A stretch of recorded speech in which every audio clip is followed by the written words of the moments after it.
I feel that Bruda really allows me to channel this inner rage, but in a very sensual way. Oh, I love that. And it's so cathartic and so indulging, and I get this impulse to be and to be raw and to be.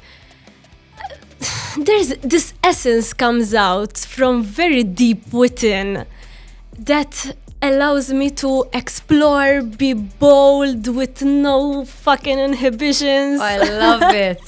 I wouldn't be aware that I am feeling it yet, but my mind articulates it and then I can reflect upon it and feel it. So the way their message is communicated is so stifled. Yes. And They're scared to think outside of the box. They're scared to But if stand they're up so for good, something. wouldn't they know how to communicate? Isn't that like a politician's job? but Welcome back to the last ones. We are your hosts, Jeanine and Luke. Yeah. And today we are joined with REA. REA is a multidisciplinary artist on the island. She does music, she does art, she does so much more. And today we're going to dive into all of that and hopefully, uncover a little few things that's going on in that genius brain of hers. So let's start off strong.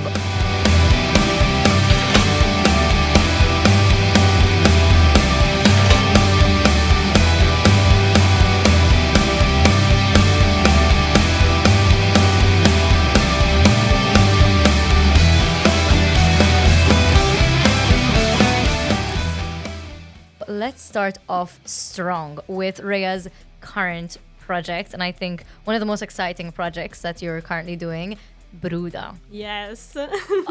If you haven't heard of Bruda, you are living under a rock, because Bruda is what category? I mean, it's metal, but it's more than it's like punk. Riot Girl.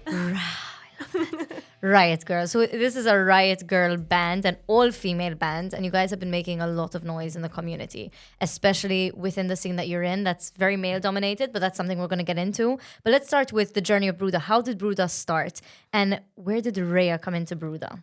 Wow. So first of all, thank you for inviting me here and for that amazing warm welcome and introduction.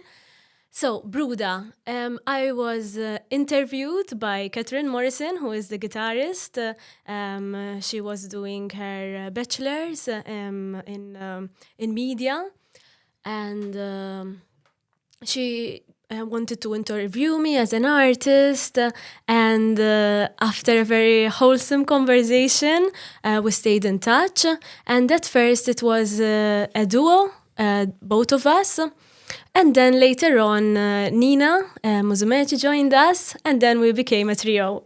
Love it. And they get me so much, we get each other so much, and like our mental view on the world is really coherent. So what I write, what we create together musically, even in terms of composition, is so aligned. And we haven't stopped writing since. So that's our journey. Amazing. And I mean, I know you on a individual level. I know Nina on an individual level. I know Kat a little bit on an individual level. Not as much as I know you and Nina, but all three of you are amazing human beings. When I speak to you personally and alone individually, you all have so much passion and creativity and intellect. But then when you're on stage, you are not Kat, Nina, and Rhea. Like it's three completely different individuals. So there has to be some kind of alter ego there.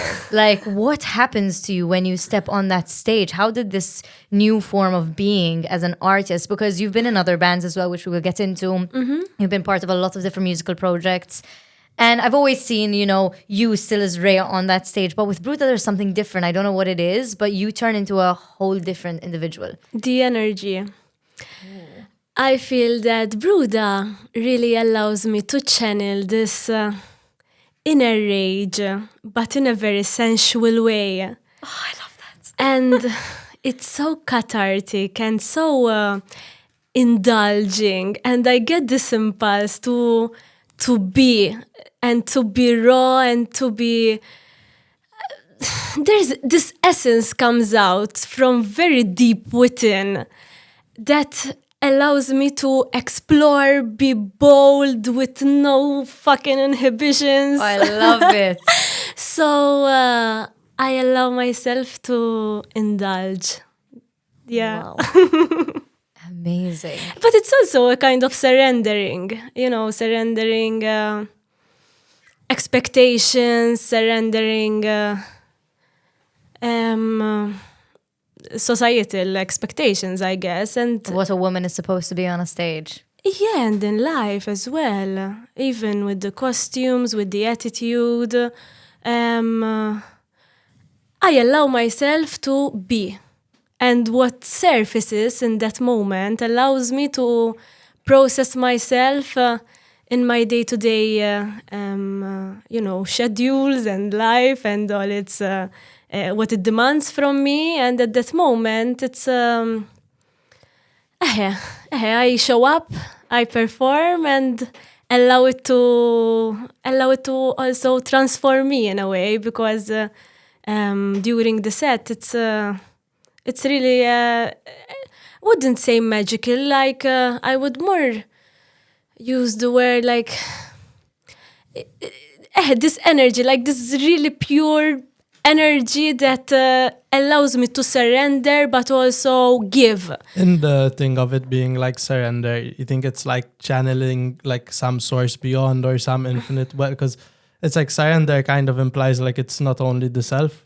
Like there's this like letting go into it. Like I'm curious about that. Totally. I think the word I was searching for is transcendental in a way, because it's very, yes, I feel like a divine being, like channeling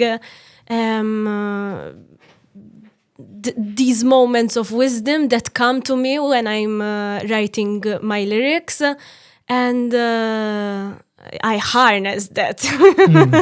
Wow. And I mean, Brudan itself, you guys have been doing a lot within the scene. Like you're saying, your lyrics, when you write them, I can only imagine you need to channel that inner range, because your inner rage, because your lyrics are very, very raw.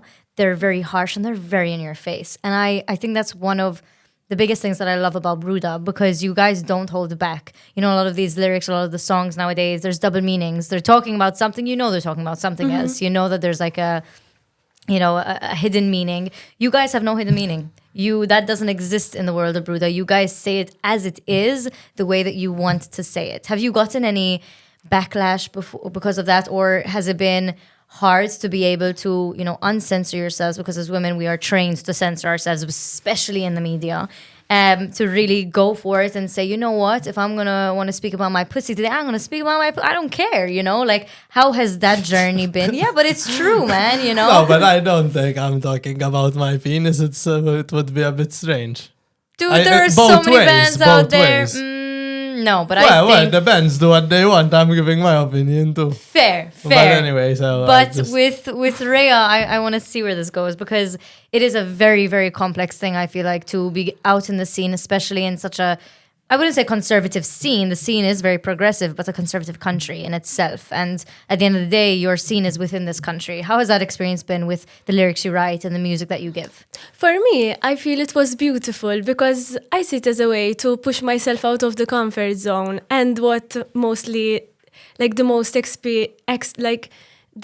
profound experience that I had was I wrote the lyrics for the song Oshim Ashar Poezija. Fuck yes. And when I wrote the lyrics, I was like, these are really fucking good lyrics, man. Like, how am I gonna own them? And I remember practicing it, looking at the other band members and feeling shy. Oh and my God. And then I was like, I'm feeling shy performing in front of two women who I'm close to. Exactly. So how is it gonna turn out? Exactly. So I developed this little choreography so that I somatically, like through my body, regulate while Ooh. I'm doing it, so that I would be able to channel that shyness into playfulness.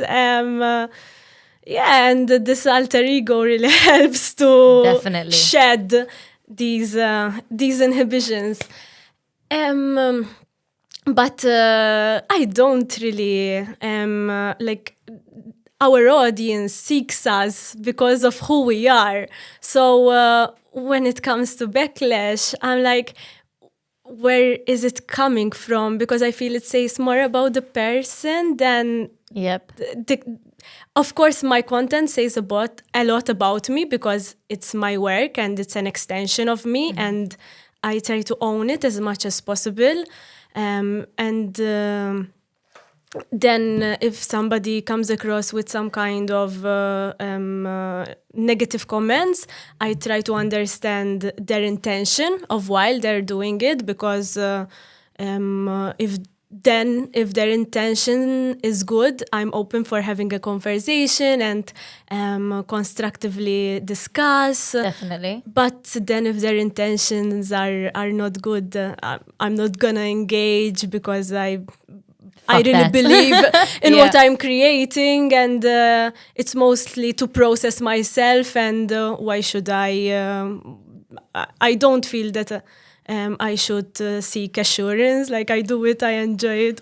Yeah. And I mean, to be honest, the feedback that you've been getting, at least from the gigs, has been insane. Yeah. I mean, amazing, especially from that scene. I feel like the metal community in general and the punk community are looked at in a very harsh way, where it's kind of like, oh, there's these people are very mean. They're very, when in reality, they're the biggest like teddy bears ever. And they're actually very nice people. And not only that, but they support. They do. They really support. I think the exterior has nothing to do with, obviously, because within this community it's wearing lots of black or looking very, kind of like really cool hairstyles, tattoos, and that gives off the wrong perception within society, because obviously societal norms, which suck.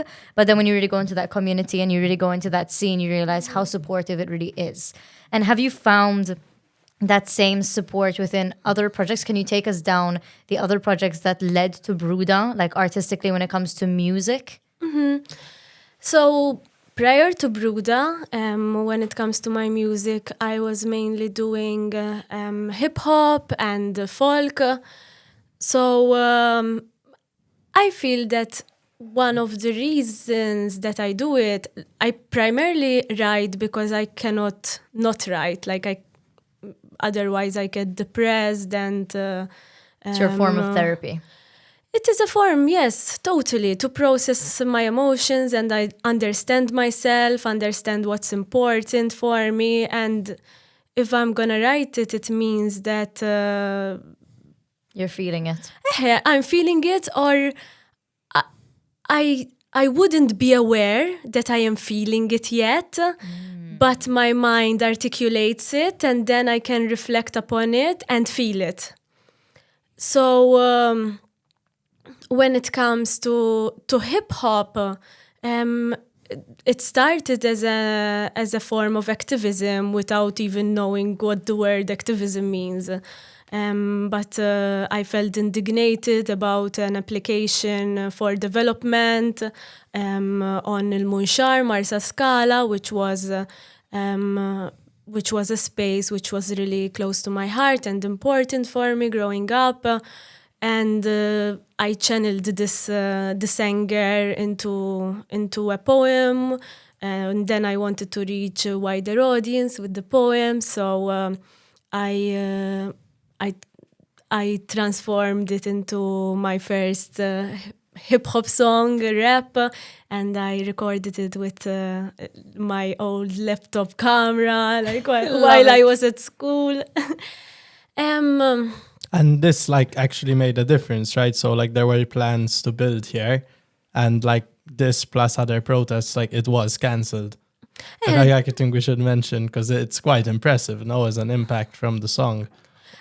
And I imagine other, but I am not aware how the song contributed directly. you contributed awareness, right? Like everyone who heard it, I think you deserve like a joint share in the credit. That's why I said other stuff as well. But Thank Passed you. on the rage. You passed on the rage that people needed woke them to up. save that place. Definitely. No, definitely. Or maybe more than that, give courage to people to speak up about what's important for them. 100%. Wow. And I mean, you've been very active within the activism scene, I think, since then. You know, you do a lot within the scene of Maltese people standing up for what they believe in, standing up and fighting against what they don't believe is right. And that has infiltrated into your music, into your art. I feel like every project that you have come out with or that you've worked on has directly reflected onto that as well. I don't think you ever do a project that's just a normal project, if I can even say a normal project. Exactly what is a normal That's project? it. That's it. I feel for us, like passionate people, artists, if there's no Passion fraction behind it, yeah. of that, there's no fraction of part of our soul being reflected in what we're doing, then we're not bothered. Exactly. And this song is exactly what got me invited to activism, because I was performing the lyrics as slam poetry at one of Venezia Med's open mic. At that time it was at Maori, and there were some graffiti members there, and Alex Caruana, one of the members, invited me to their next secret direct action, which was trespassing into, or not trespassing, or making accessible way into public land, Yep. which was the Manuel Island campaign back then, 10 years ago. Wow. And they invited me to participate at this action, and I was really new to this world. I was much younger, and from there I think I never looked back. Amazing. And was that your first ever release in the music world? Was it that protest song? Yes.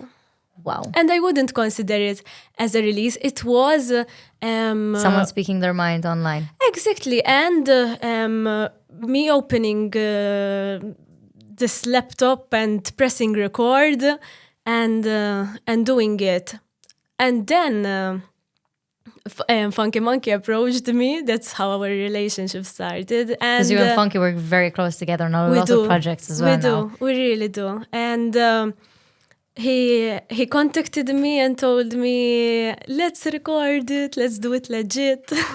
I can already picture saying, "Oi, hey, look, let's do it, hey, yeah." Exactly. Love And he shoved me into his wardrobe and told me, record the vocals. Illegal. Funk, this is going to get you a lawsuit one day. We have Me too. evidence. Hey, talent scouting, bravo. Amazing. Because I mean, even Funky is very, very well known within the hip hop community. I think that is, correct me if I'm wrong, where you started. Yes. And obviously, again, when you mentioned the hip hop world, that is another big community that you infiltrated as a woman, that there are a lot of very, very good female hip hop artists in Malta, but there aren't enough. It's a very male-dominated industry, just like the metal and punk scene, the hip-hop scene, the music industry in general.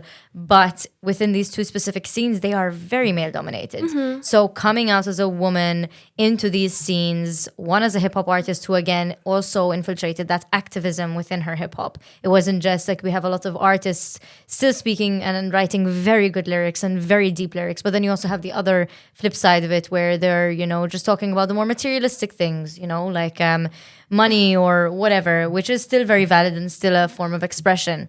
But then as a woman coming in and speaking about things that really hit home, and then also in the metal scene speaking about, you know, things like very in your face, this is what it's like to be a woman, this is what it's like to be a feminist, this is what it's like when I get enraged by the world around me.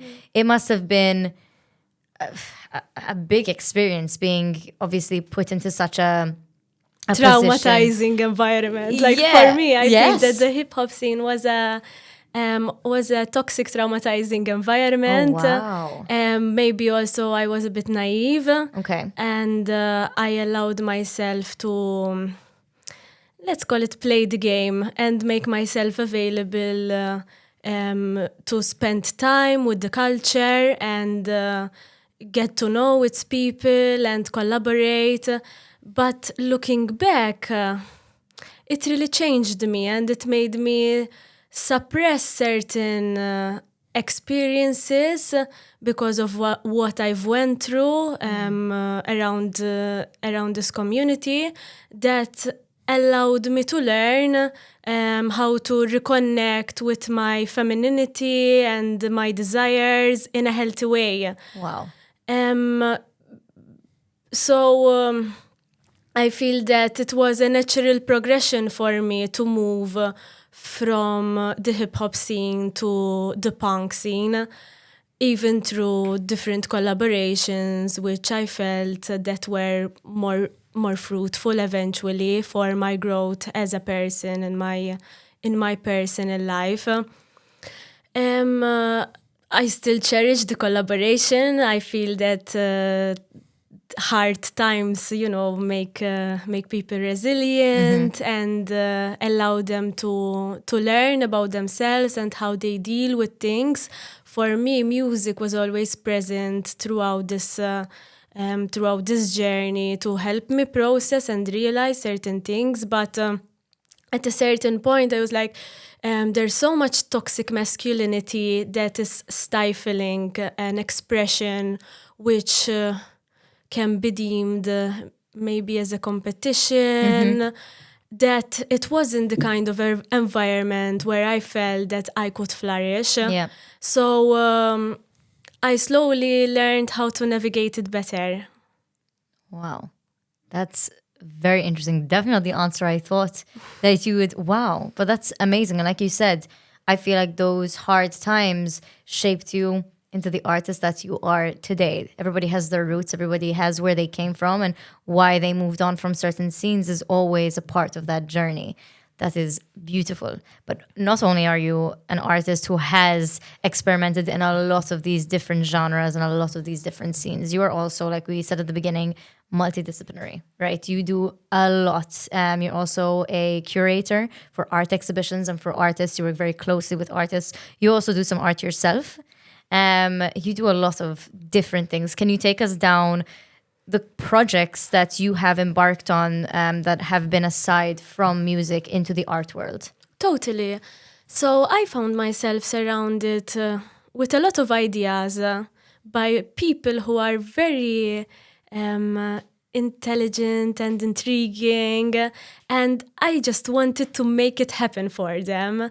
Love it. At least be a catalyst or somebody who can push a bit, but with love. So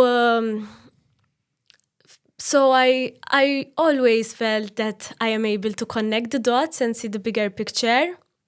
And I did not want to just take the role of a project manager, because I feel as a co-creator when I'm doing these things.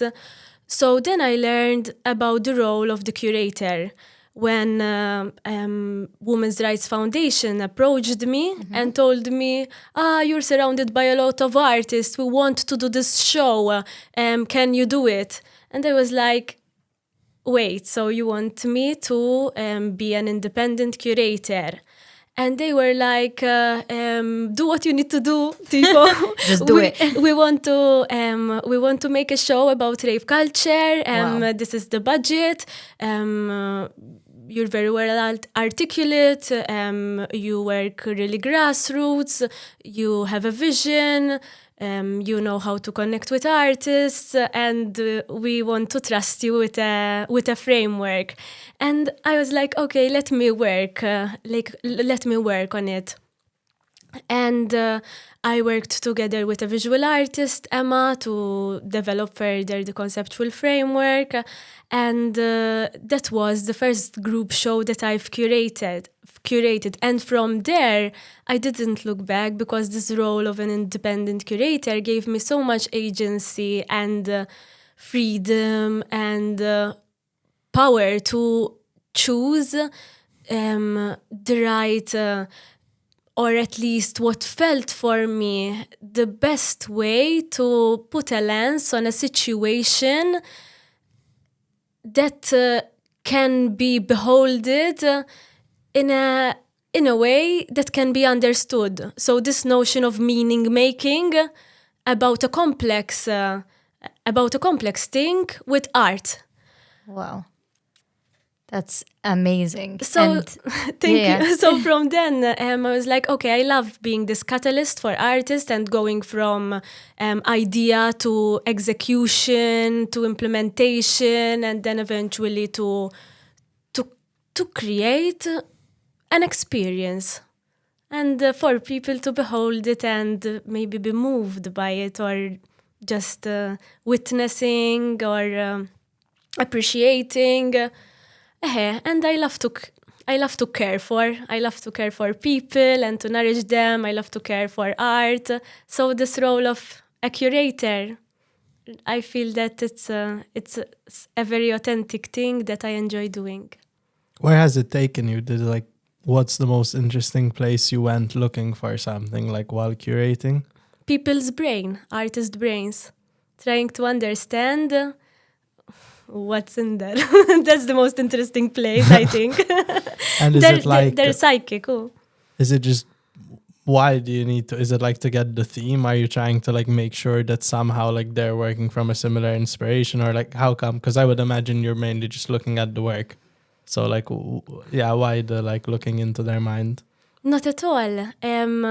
I want to look into their mind to understand where they are creating from, because then I want to adapt my conceptual framework, or not even adapt, because I wouldn't have done it until I've understood where they are coming from, or where their work is coming from. Makes a lot of sense when you say it like that. Actually, it sounds like it would be dumb to not to do it any other way, really. When you're working with a solo artist for a solo show, then you have a bit more privilege and time to really dig deep. And when it's a group show, it's a different situation, and there are different ways to for artists to end up in a show. So, but when I am usually approached by an artist to curate their work, then I also have a conversation with that artist for me to understand my boundaries, because it can be also very psychological, and sometimes I also wear the mentor hat. Sometimes we also need a project manager on board for me to be able to focus on these tasks and not get lost in the logistics. So it's a complex work, this curatorial yeah, I think there's work. a lot more going into it than like I would just imagine, or I think most people imagine, right? Who don't know, like it sounds fulfilling. Thank you. It is, and it's very relational. So you have a conversation and decide the roles, the boundaries, and the amount of discipline, because it's a lot of discipline. It's work. Yeah. Wow. And correct me if I'm wrong. You studied within MCOST? Yes, I did. I studied performing arts. Okay. So obviously, I mean, within the theater world, it may not be the most active right now within your project bases. It's more usually, I think, with art and music curated. You still have theater projects that you take part in currently as well. We were speaking before the show that you are currently collaborating with Funky Monkey and a couple of other artists as well, with Chewing Productions to kind of get this new concept involved. If you want to take us through that as well a bit, and then I will also revert back to a little question that I have. Totally, I will. I still perform as a performer, because within the visual art scene, I am an artist curator, and sometimes I curate, but I also maintain my artistic practice as an artist. Amazing. And as an artist, I do sculpture, and I also do live performances, which is usually site-specific, where I get invited or commissioned to create work, which is live performance. So I take from the theatrical world what I need and adapt to express and embody what needs to be embodied in that context around the concept that I would be working in for that show. So I still take a lot from the theatrical world, I do not call myself an actor, but I use a lot of tools from the acting world to do my live art. So this project with Chewing Production is a geek theater project where I will write lyrics and skits for this production, which is now in its research and development phase. Nice. Yes, thank you. Okay, so that's going to be a very interesting one in case anybody wants to look out for that within the next couple of months. More information will keep on coming out. And you guys can obviously contribute by supporting, by going and seeing amazing artists within the scene, produce something new and fresh for the art scene. But through MCAST, so obviously MCAST, for those who may not know, I'm sure everybody does, but just in case, MCAST is the only, I would say, like creative school that we have in Malta. We have obviously independent ones, but obviously schools that can, like governmental schools, that would be the only one that we can kind of go and apply for at the moment on the island. How did you find that educational experience as an artist? Obviously, it's harder in MCAST because the reputation I feel like that MCAST has is looked down on. Growing up, at least, people say that that's kind of where people who don't know how to study properly or don't want to get a good education. But then obviously when you grow up and you get into the arts, you realize art is an education and art is a proper career that you can take, despite what people might say when you're in secondary. But obviously MCAST comes with its own issues as well, and not just MCAST. I just feel like the creative world within education in Malta. How was that experience, obviously, studying in the creative arts, and what have you managed to take from that into how you work now? And maybe what do you think is still missing within the educational system for artists in Malta? I did my degree very late in life. So I chose to do that degree because of the people who were teaching it. They were key actors in the scene, and I wanted to work with them because I liked their work. Okay. And I wanted to understand their methodology. Interesting. So that is the only reason I applied, because they were working there and I trusted that they can mentor me in a way that answers what was bugging me at the moment. So I went in with my questions and made sure that in those 3 years I got them answered. Yes. Exactly. So that was my approach. I went with my own curiosity, with my own questions, and tried to use the little resources that they had for me to get them resolved or maybe get more questions. I had a very positive experience. I did my thesis on the role of the maker when doing investigative theatre. Ooh. And I used it as a research while I was doing my campaign for the European Parliament with ADPD. Because I did verbatim theatre and I researched people who either do not go vote or ruin the ballot, like make an invalid vote. And what does it say when doing it? Interesting. Wow. Yeah, so I did my research as an investigative journalist, but also as a politician, being interested and genuinely curious why people are not voting, or if they are going to voting, why do they feel the need to make an invalid submission? It's a really good question. Like, it just shows how this whole thing that like we gave up. Like, it's that a lot of people just gave up, and it's not gonna solve anything. Like, could you talk a bit like what you found or about like kind of open up in this topic? Because I think it is just really shows how much lack of faith a lot of people have in either side, Totally.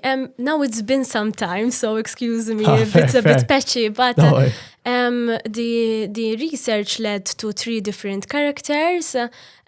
Somebody who do not even collect their vote, somebody who goes to vote and draws a dick, and Classic.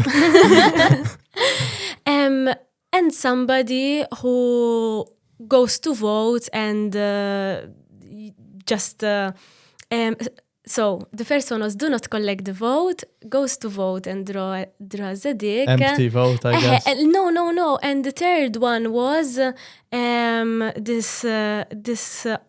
this guy that promises everyone that they're gonna vote for them, goes into the booth and then leaves a blank vote. Wow. The two at the top of the fence straddling, he's trying to get all the wins. Like, Exactly. he's kind of smart though. An opportunist too. So, so then it developed into a 20-minute performer where I was shifting into these different characters. The first one was Paul, the guy who do not pick up his vote. The second one was Martina, and this part of the plot goes into how her family was buried in dirt at the time of the interdeath. So it's like I can never vote 2 p.m. But the labor is so corrupt currently. Like, what are my options? Yeah. So she draws a dick. And then the third one is a business person who wants to get the best out Both worlds. Both worlds, exactly. So, but then at the booth, he's like, what do I do? Never mind. Exactly. But joħroġ rejt, votajtlek jena, votajtlek. Exactly. Wow. I mean, you've had very interesting projects. Sorry, Luke, you were going to say something. I was just gonna say, like, it just shows how much we lack good leadership, though. It's like if we had a few decent politicians, like, they could win so quickly. Like, look, you see it. People don't even want to vote. They've got such shit 2 options, but I think that's we have everywhere it in the stuck world in at our the head. moment. That maybe everywhere in the world is the issue. Like, it's stuck in our head that there can't be some third thing, that there can't be a better version that just eats the past. But like, I don't I agree have with hope. you. I think there are very good politicians, but the way their message is communicated is so stifled. Yes. And They're scared to think outside of the box. They're scared to but if stand they're up so for good, something. wouldn't they know how to communicate? Isn't that like a politician's job? but then the system, the way the voting system works with the quota here in Malta, for example, Arnold Cassola got around 20,000 votes. He still didn't get a seat at the European Parliament because Damn. of how quota works. I so didn't know he got 20,000 votes, really. yes, I was there That is a lot. Exactly, I was there at the counting hall because I was one It's of like the they're candidates. keeping him out, They work the constitutions and things, so they like, surely they could amend to be more fair, but So I wouldn't say there isn't good politicians. I would say the system is designed in a way to keep the status quo. to keep in like the gang of cool kids and stop maybe actually this few, like Arnold Cassola, he seemed interesting actually. But I liked the things he was writing and stuff. But you say, tipo, the gang of the cool kids. It's Not cool it's kids, but they it's back each other up, so you can't get in because I back you up and we're in the same group and we're like against the And it's up independence, to us, society, to not make the corrupt people the cool kids. But they have all the money and power. It's not up to me. Like, Fuck that. They build a tower if they want. I have a cardboard box and I can pretend it's a house. That, like, you know what I mean? There's some material element. This is like they have us in some chains of economy, like. But change always starts from a revolution of people banding together and deciding it's true. that's not okay, and maybe we shouldn't just accept our faith. Because, sometimes if we just say, but they're the ones with the money and the power, then we do nothing. But they're the ones with the money and the power. But how did they get there? Because we put them there. Because they have connections, yes. Maybe they but just at the end of the convince day, us that we put them that's there. the thing. though. And we need to stop getting so convinced. a good point. Sometimes we need to use here and not just, the sheep mentality, which we tend to use a lot in Malta, unfortunately. But moving away from politics, because we can go on a tangent for this for hours. Totally. Sorry. No, it's very valid. And I think it's a very valid point to mention because, she was within this scene. Exactly. No, it's Definitely. But then, fuck politics. It's a lot. But this just goes to show how many interesting projects that you have been a part of that are very political as well, that again reflect in your art. So I do want to go down one specific project, Niclu Natura, Okay. specifically the music video. Okay. Can you take us around that? For some people, maybe we can also put like a short clip in the middle over here just so people get a bit of context.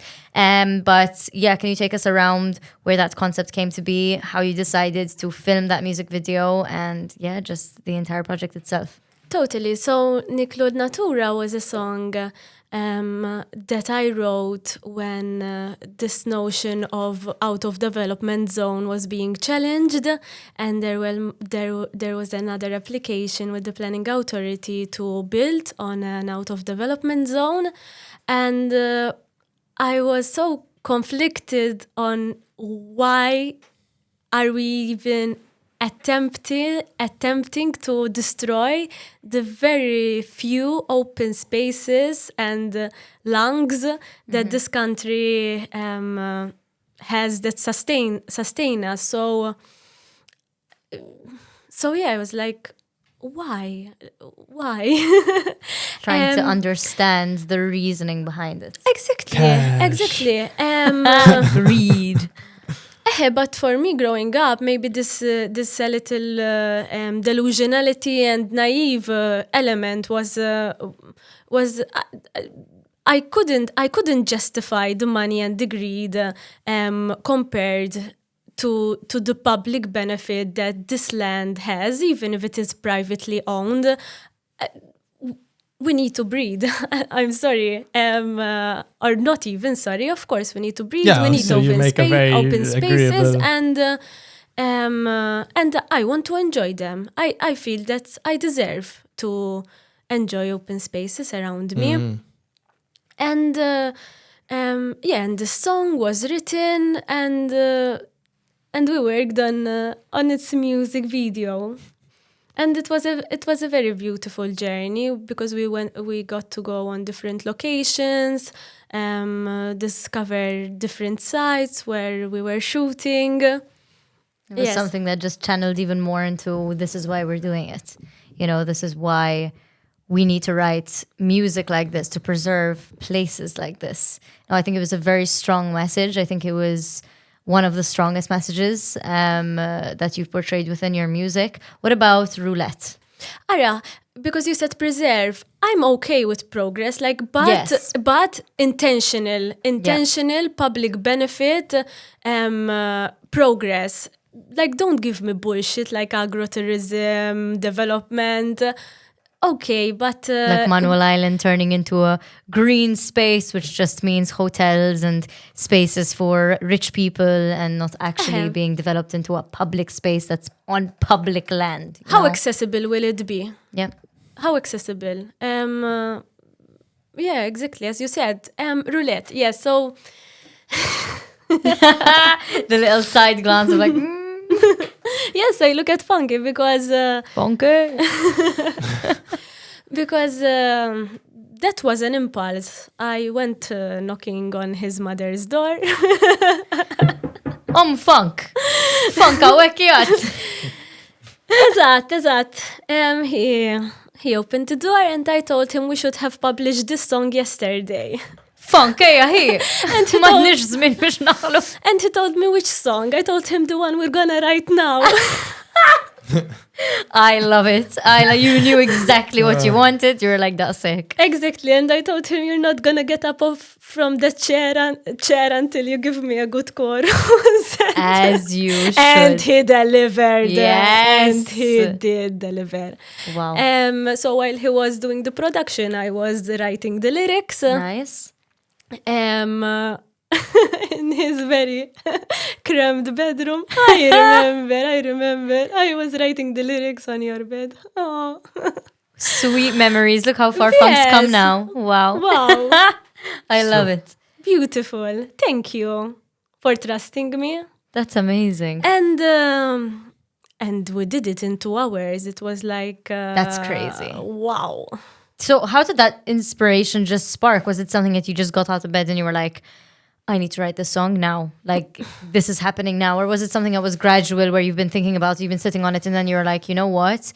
Now or never. Like, I feel like artists have 2 sides. They're either very impulsive, like you're saying, where they just go get an idea and they do it, or they sit on an idea and then let it develop and then kind of go for it. I was I needed some cash to buy a car, and Don't we all?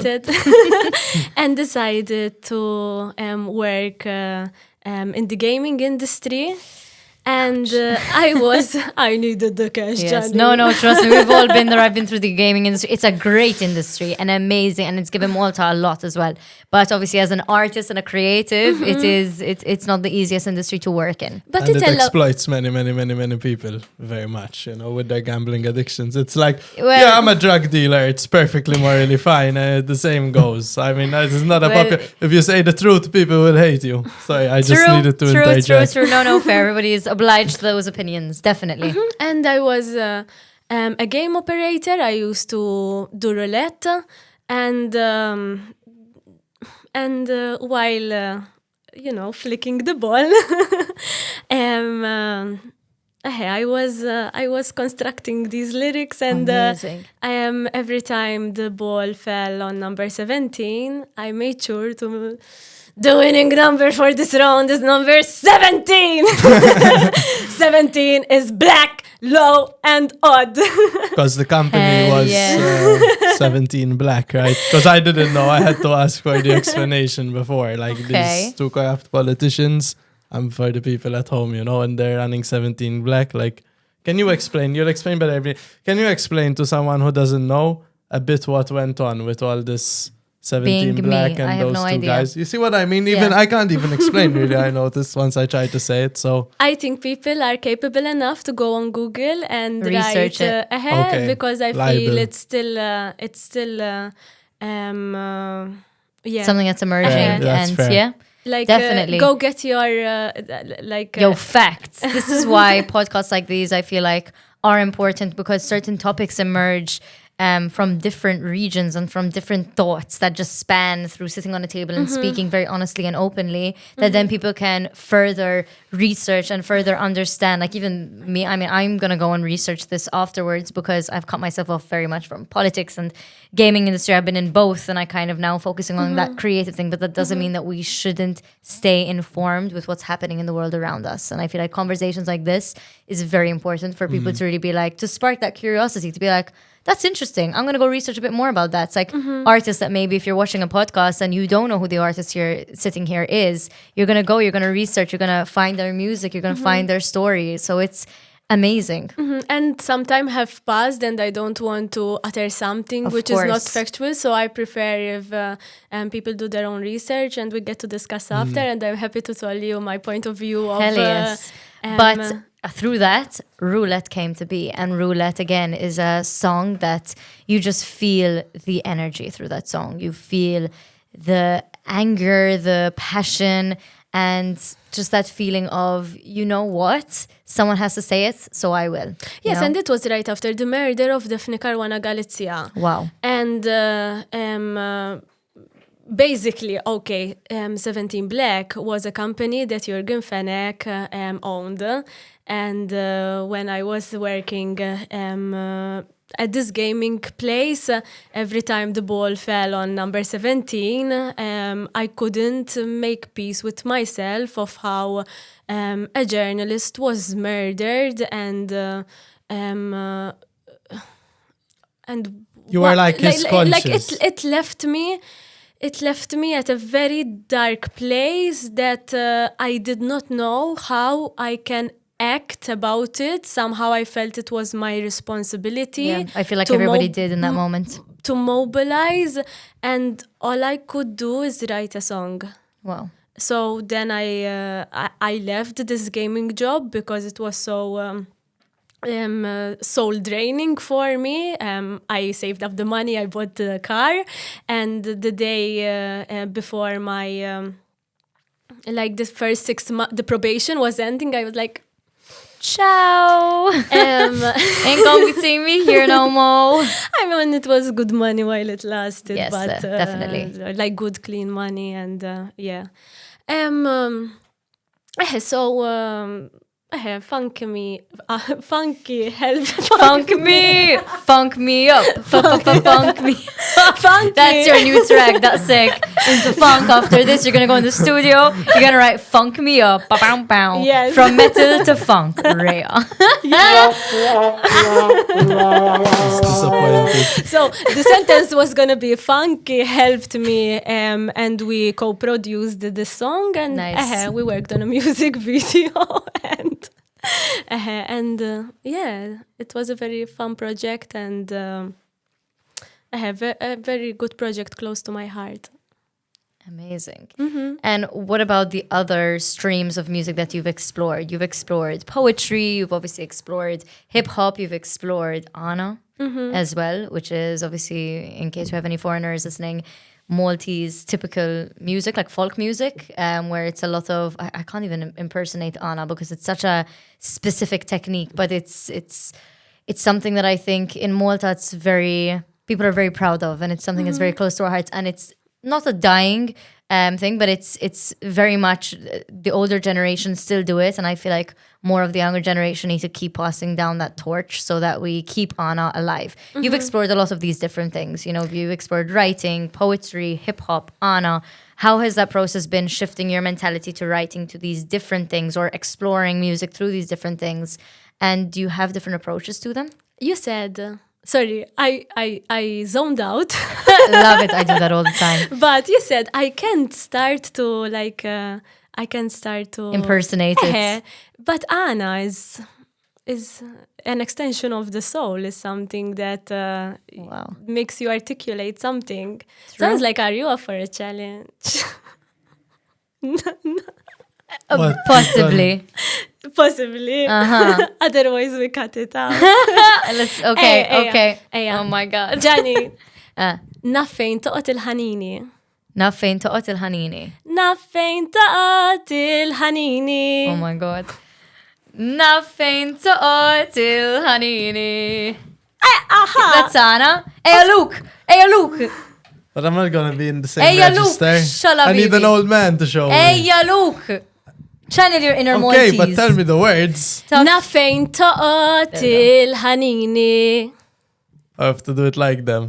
I can't. do it Naf as you. toqgħod il-ħanini. I love it. But they get it from I love like it. deep inside their stomach, It's like really from their stomach. is. You see on YouTube, there's like these old guys in the corner in the bar doing it. I saw all the clips. Like, Wow. But I feel like letting go of the inhibition and what it is supposed to be, like it's my culture.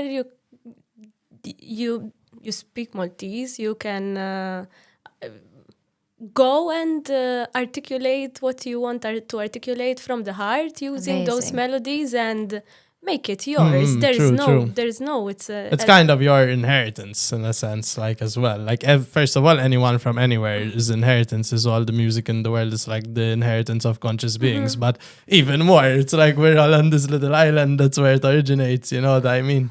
and keep it alive. Yes, Like, definitely. Like why being afraid? I think Should it's hold being you back. afraid Should to hold- not do exactly. it justice, though. Thinking, Oh, oh, definitely. it sounds good, but I'm gonna butcher it. No, but Just like that we for me, did you know, right yeah, here exactly. today. Yeah, but And we have proof. no, but this notion of doing it justice, like not like different folk singers have different registers, and some you wouldn't even really comprehend their articulation, but they are doing it Yeah. because they are expressing themselves, and this is what it is about.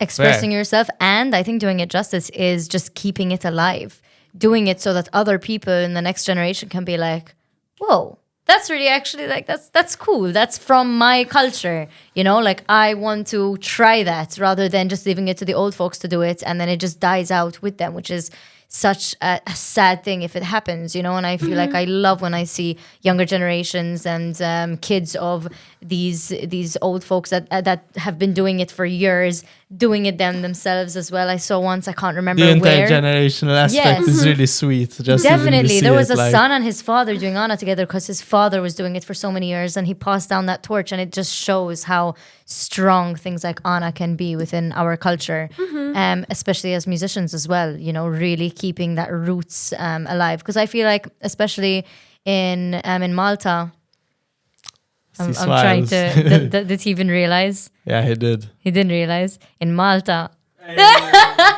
So inside joke, I always say Malta, and he doesn't like it. But in Malta, it's something that I feel like we tend to go for the more American or British sound, which is very normal because we were also, brought up listening to that through different times in our lives.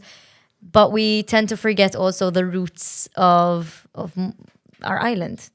And for the next generation, fine, but also, at least for me, it's for myself. It's the way my body feels, the vibrations that I feel when I am folk singing. And sometimes I do not even call it singing when I'm opening my mouth and uttering the words in a certain manner that makes my spine vibrates. That's what I'm after. And that sensation is something that really grounds me. And sometimes I cannot not do it. I'm washing the place and I'm like nothing to us. Hanini. I love it. Yes. And what else? So what's left for REA to do? What are you doing now? Currently, project-wise, that you're excited about, and maybe what are some future projects that you really want to embark on one day? You know what, Jeanine? I surround myself with people that nourish me, and I converse a lot, and I really work project-based, and what comes up is something that it either for you. Intrigues me or it doesn't. Nice. And if it does, I'm all in. Hell yes. So if it's not a fuck yes, it's a fuck no. Exactly. And that fuck yes makes me really want to do it and put my heart and soul in it and my dedication and my discipline. So I have my own studio where I work from, and the ball keeps on rolling. So yes, I think at this point in my life I do not make the distinction between life and art, and I indulge. I love that. You couldn't have said that, summed it up, and ended it so perfectly. Wow. Thank you. Let's indulge. So much. Let's indulge, man. Let's indulge in life. Let's indulge in conversations with people, in art, in history, in everything that makes us who we are as human beings. Exactly. Yes. Yes. This is our condition. Yes, definitely. Thank you, REA, so much. It's been a pleasure. Probably one of my favorite episodes that we've filmed. Whoop, honestly. Yeah, I'm tooting your horn today. Hell yes. Let's collaborate more. Yes. Oh, always. Woman power. Sorry, Luke. We'll slap you on a wig and it's fine. I love it. Well, this has been the last one. It was wonderful. Thank you. Thank you for having me. Thank you. Namaste. Namaste. With REA.